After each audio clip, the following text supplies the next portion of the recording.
Morning, nandito ako sa bus stop ngayon. Ayan o, bus stop number 69. So, may upuan dito, kaya upo muna tayo saglit habang naghihintay ng bus. Ayan o, ang ganda ng bahay dyan o. Ang cute. Parang walang taong ano o. Pero nasa loob sila. Siyempre. Ang ganda ng mga bahay o. Naghihintay ako ng bus. Guys, ituturo ko sa inyo ngayon kung paano sumakay sa bus o sa tren dito sa Montreal, Quebec.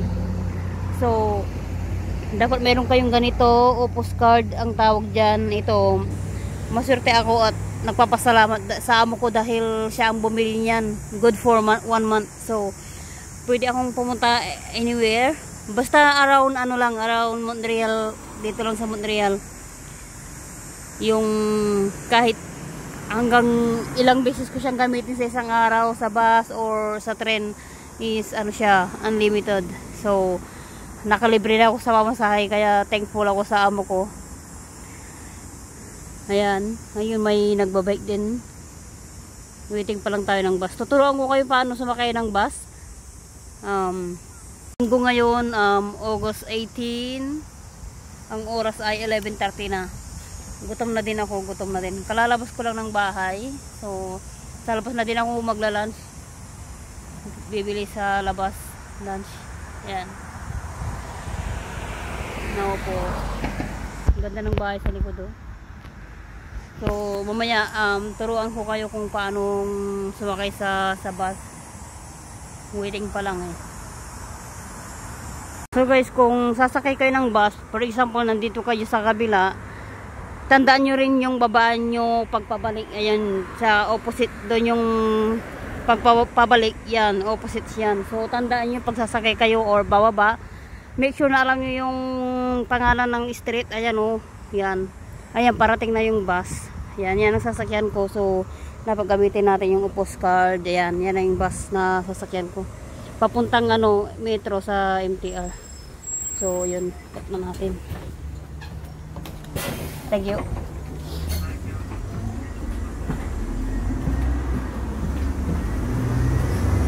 So, ito, pasakay na tayo sa may ano. Dito na lang ako sa gilid. Ayan yung bus dito sa ano, sa Montreal, Quebec. Ganito yung itsura niya. Yan. Kung bababa kayo is dapat makita nyo yung, alam nyo yung kung saan kayo bababa dyan. Tapos, kasi minsan walang walang nagsasalita, tapos pag minsan naman may nagsasalita pero yung word iba yung pag-pronounce nila kasi French nga, di ba? Walang English, kaya make sure na adult kayo diyan, yung makita niyo diyan yung kung saan yung babaan niyo or yung pupuntahan niyo. Yan. Hindi naman ganun kabilis yung takbo ng ano bus, so okay lang naman siya. Ayan, maraming upuan, pwede ring tayuan, ganyan, open lang yung bintana niya. Mamaya, pwede nyo i-download yung apps ng ano, STM yung pangalan ng apps para makita nyo yung time ng bus, time ng yung mga sasakyan nyo, yung mga number, kasi maraming bus din dito. Pero may bawat number dun saan pupuntahan. Ito sa amin ano, number 69. So ganyan lang siya.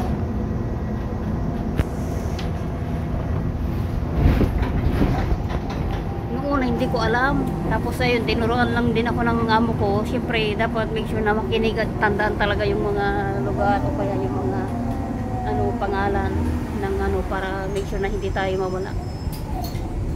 Pero pag nakapunta ka na sa MTR, sa may tren, parang hindi ka na din mawawala, parang okay na din.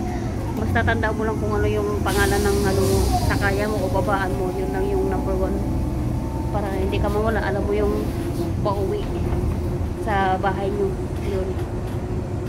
Kapag sasakay kayo ng bus, pwede rin siyang cash, pwede rin yung card na mabibili sa ano, sa pat, tinatawag nilang ano, para ma-breaks, doon kayo bibili ng card. Pwede rin yung postcard na gamitin.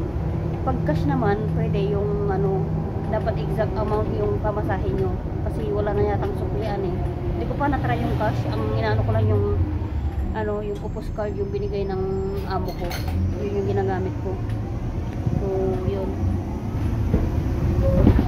Maganda to sa mga parating dito. Dapat panoorin nyo to para at least may idea man lang kayo sa kung paano pagsakay sa bus. Maraming din stop, parang stop yung mga barangay dito sa parang subdivision dito sa amin, no. Malayo sa sa city ba, malayo. Pero magaganda yung mga bahay din, napaka ang ganda rin ng weather. Yan, mababait din yung mga tao. Yan, French easily secure. Minsan bihira yung mga English na lalo sa MTR, walang mga English. Pati yung mga nagsasalita ng din French din, walang English. Kaya dapat pag sasakay, titingnan mo yung mapa kasi yung word iba yung sa pronunciation. Kaya dapat alert kayo sa bababa nyo para hindi kayo makalagpas kung saan kayo pupunta. Sa una mahirap lang siya, pero nyo din, parang madali lang din siya. Kaya pagbaba kayo, pindutin nyo lang yung arrow, ibig sabihin stop, yan, kulay pula.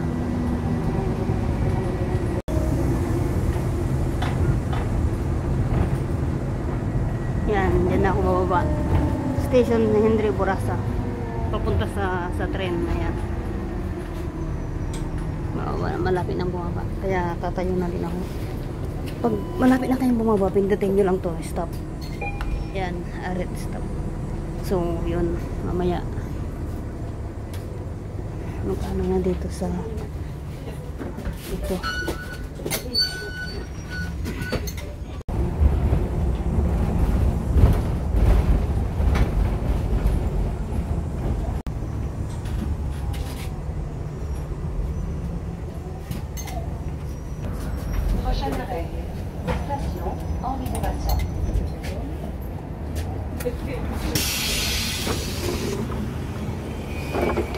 Yun, nakababa na guys. Medyo napalayo yung babaan niya kasi doon sa kabila nire-renovate, kaya kailangan pang tumawid. Ito yung bus na sinakyan ko. Yan, 69 yung number niya. Yan, yan lang yung bus. Hindi tulad sa Hong Kong na may double deck pa. So yun, kailangan tumawid doon. Maglalakad tayo. Tatawid ayun yung MTR. Yan yung metro. May mga pasaway din, tumatawid na kahit naka-stop pa yung sign. Dapat siguraduhin na naka-go yung sign ng pagtawid, para kasi hindi natin alam, baka may mga pulis na nakabantay, so magkaka-penalty tayo niyan. Kaya make sure na follow the rules. Siyempre, para sa iyong kaligtasan din, 'di ba? Dapat sumunod lang tayo sa rules. Kasi hindi pa tayo taga dito, tsaka ayun, para okay na okay din, 'di ba? 'Yun, nakago na yung sign, kaya katawid na tayo, guys. Papunta sa metro.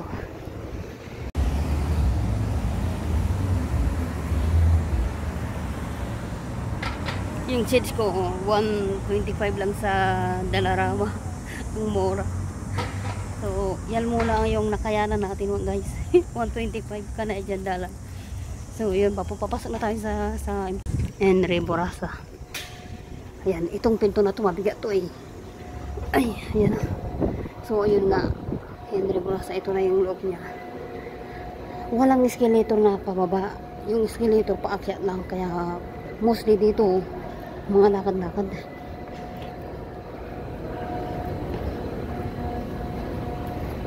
So, gagamitin natin itong upos natin pagpapasok. Ito pala yung metro, guys. So, ito yung metro. So, nandito tayo sa kulay orange. So, nandito ako sa Henry Borasa. Kulay orange yan. May orange, may green, blue, yellow. Pwede mag-interchange kung saan ka pupunta. Parang sa Hong Kong lang din yung tren. So, doon ako manggagaling. Papunta ako dito sa ito. O kaya dito. Kasi pupunta ako sa Notre Dame magsimba, o kaya dyan din, may magandang ano din kasi dyan, yung pasyalan. So, ganyan yung metro dito sa dito sa train dito sa Montreal. So, tara na guys. Yan, sarado yung ano, pagbibili kayo ng ticket guys dito, pagbibili kayo ng ticket, oh, dito lang siya. Yun, may mga English din, oh, yan, oh. Pero hindi ko pa na-try kung paano maglagay dyan. So, kung bibili kayo ng ticket, parang ganito siya, oh. Parang ganitong style yata yung bibilin. Iwan ko lang kung ganyan. Basta, yan. Hindi ko pa na-try kasi yan. Ngayon, hindi ko pa ma-explain kung paano gamitin yan.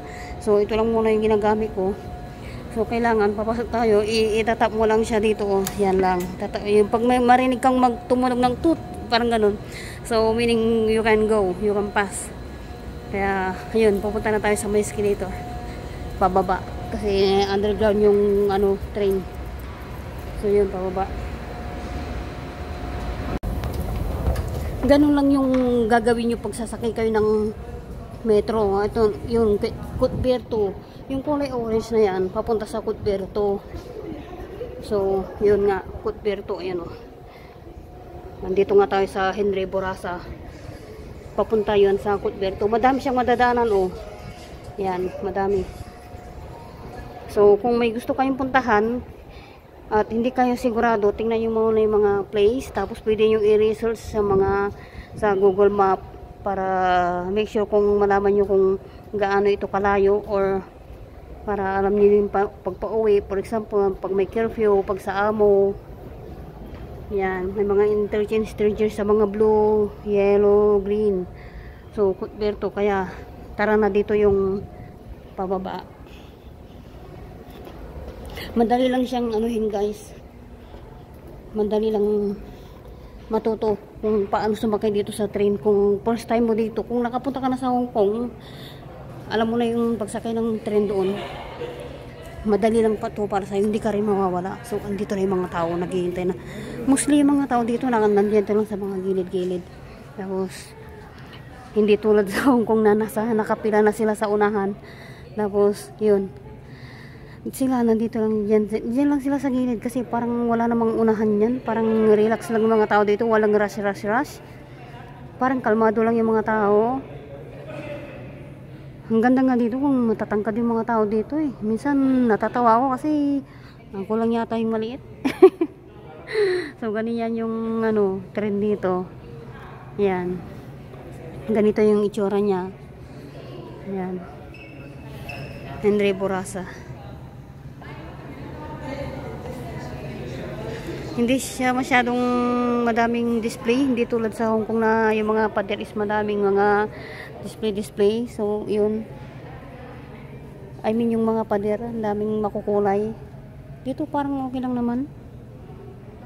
Henry Bourassa.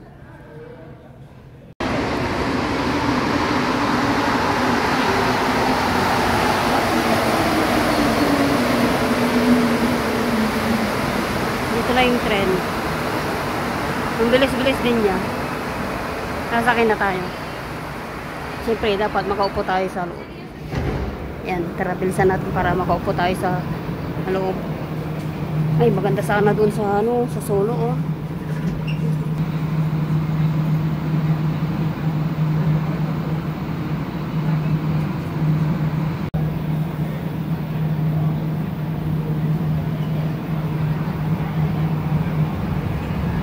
Prochaine station, Sauvé.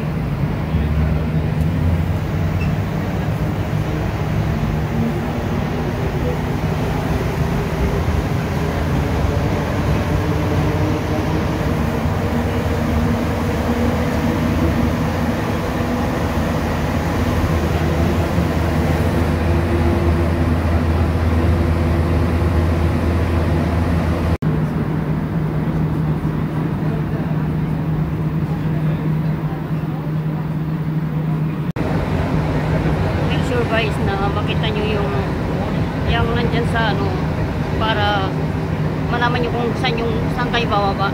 Kasi minsan yung pagsalita hindi maintindihan, kaya make sure na tingnan nyo na lang dyan sa ano, nakasulat.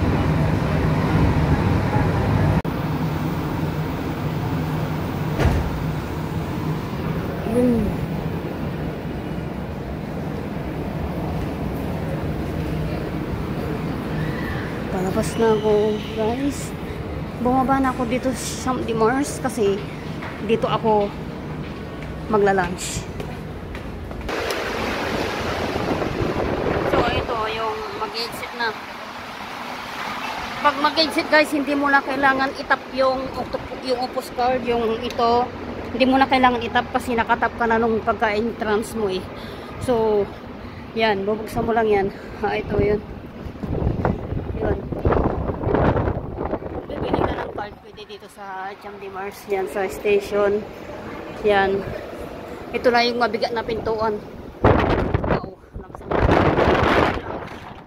kailangan mo lang lakas dito pag pag itutulak mo yun, kailangan mo lang lakas. Kasi yung lakas niya talaga. Protection yung lalo pag may snow, gano'n. So, yun. Ganun lang yung, guys, ganun lang yung pagsakay sa bus o sa metro. Ito talaga, napakaganda. Lalo pag stay out ka sa amo mo. Ay, ang ganda nito. Kasi mas makakasave ka siya. Mas makakasave ka. Makakapunta ka kung saan mo gusto. Train o bus is okay siya.